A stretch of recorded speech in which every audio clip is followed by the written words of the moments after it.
অনেক জায়গায় দেখেছি একদমই প্লাবিত হয়ে গিয়েছে, একদম ডুবে গিয়েছে এবং যেসব জায়গায় দোতলা বা তিনতলা যেই ভবনগুলো আছে সেখানকার ছাদে মানুষজন আশ্রয় নিয়েছে।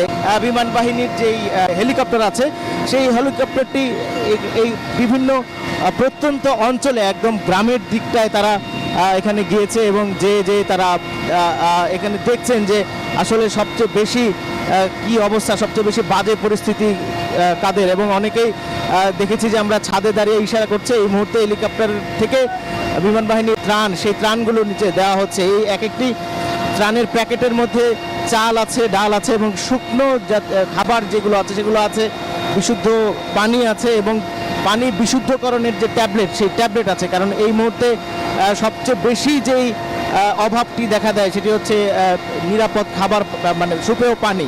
সেই জন্য পানি বিশুদ্ধকরণ ট্যাবলেটও দেওয়া হচ্ছে এবং এর মধ্যে আরও বেশ কিছু প্রায় 10 কেজি ওজনের প্যাকেট এক একটি আছে এবং এমনভাবে দেওয়া হচ্ছে যাতে খাবারগুলো বা এই ত্রাণগুলো যাতে নষ্ট না হচ্ছে।